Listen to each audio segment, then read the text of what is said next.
I got in it for street, you know what I mean? I was thinking about the street. I wanted to be able to defend myself in any situation. But when I met John and then the UFC, start hearing about the UFC, then I start thinking, you know what, there's a career, maybe I can make something out of this. Well, what else am I going to do? I don't really want to do anything else. I don't want to get a job.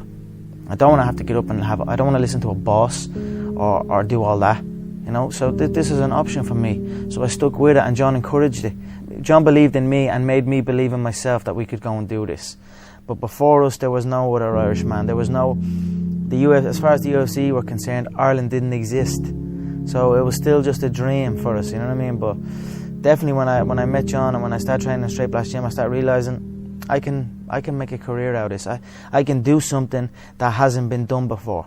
I can show the Irish people true martial arts, something they have never seen before. So that's what we are in the process of doing.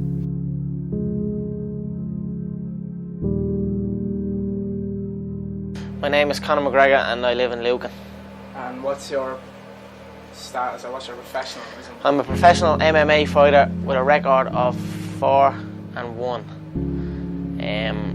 I'm an up-and-coming fighter, and without a doubt you will see me on the UFC in the near future, without a doubt. I started MMA around 2 or 3 years ago, and about 2 years ago I'd say, and I instantly had a knack for it, and I really, really, really loved it. It's like an addiction for me. It's all I do. I train twice a day. It's all I think about. I don't want to do anything else. It's as simple as that. What makes you such a good fighter? I don't know, I'm just curious about it. It's never, I mean, it's in my head 24/7. There's nothing else I can think. I don't think about nothing else. And that's it. I'm just curiously fascinated with it, and I can't stop thinking about it. Everything I do in my life is related to this. I don't do nothing else if it's not got to do with fighting. You know what I mean? It's more like an obsession now. Everything I do is something to do with this, you know? It's always in my head. I'm always thinking about it. I'm definitely obsessed with it. I was a plumber. I was an apprentice plumber. I did a year in that, and it just wasn't for me, you know. It's either all or nothing in the game I'm in. You have to, if you're not training twice a day, if you're not dedicated, you're not going to go anywhere. So I felt I had enough talent and enough dedication, enough love for the sport, that it was time to pack up my job and chase my dream, and that's what I'm doing, and that's pretty much it. And what is your dream? My dream is to be world lightweight champion in the UFC, have more money than I know what to do with, and have a great life for my kids, my grandkids, everyone in my family, everyone that's come up with me. That's my dream.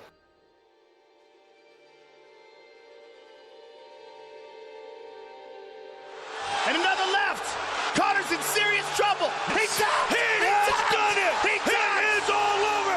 So after that fight when I lost, and I'm looking at all these people and they're all celebrating my demise and saying I'm done and this, and it certainly lit a fire under my belly. Every single person doubted me. Every single fighter doubted me. Doubt me now. The notorious Conor McGregor. I always knew I only need one chance. I always felt I was better than everybody. I always felt all I needed was to get in there once. Just give me one shot and I'll take it home. I'll steal it every time. And then so when I got the call, I knew I wasn't hanging around. I was going to call out everyone in the division. I was going to make my way up to the top as fast as possible, because I felt I was ready. I felt I was better than these people. So, but obviously the work always is still, you know, there's always work to be done, you know. So, if anything, I suppose it definitely got me to the gym that bit more, you know. That now it's there. Now all these dreams that I've been having are actually there in front of me. So I work towards it. Like I said, give me one chance and I'm going to take it home. So they gave me one chance and I took it home. There's two things I've learned from these past 7 months. Number one is that hard work pays off. And number two is that dreams come true. I feed off this. I love this stuff. This is what gives me energy. Saying I'm going to do something putting it out there for the world to see, and then going out and doing it. There's no better feeling in the world than that, and it's as easy as that. Say what you're gonna do, and go and do it.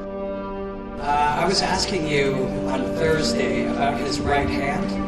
Yeah. Can I tell you what you told me? I said his right hand would get him into trouble. It's the shot I predicted. I said he'd overload on his right hand. I said I'd slip. I said I'd bang the left hook, and that's what happened. How do you do that?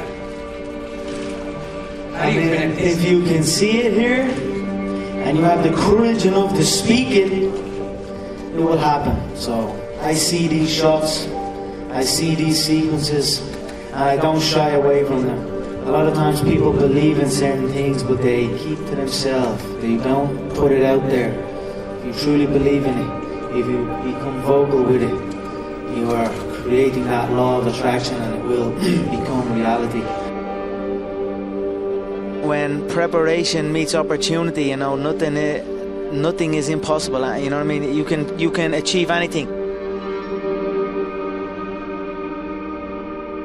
It's about getting better. Nothing else matters except me showing up at the gym every single day and putting in the work to get better.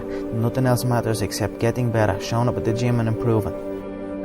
When I was a kid, I used to always visualize stadiums and like, even when I was playing football, I'd kick the ball against the wall and I'd pretend I scored a goal, and I'd run off and I'd be raising my hand and visualising an arena full of fans. And that was something I'd done as a kid out on my own. I like just running around kicking the ball. So I always had these visions of something, but I just didn't know what it was. And then I suppose when I came to these events and I started training them and then came to an event, I was like, okay, this is it.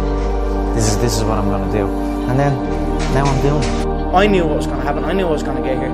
They didn't. It was a lot of stressful years. You know what I mean? A lot of tough times. But I proved them wrong. I proved myself right. I'm the fucking future. You're enjoying great riches and success now, but can you put yourself in the mindset of the guy who's waiting in line with other people? Always. Do you remember what that guy was thinking? Were you daydreaming of this? Was that even possible? Every second of every day I was daydreaming. But of course I can go back and think there. You know, I live there. You know what I mean? I always be there. You know, I show up and work every single day. Like I'm not in the position I'm in. Like I'm not me. So that's the mindset I have. It's working. If you work hard, you can achieve great things.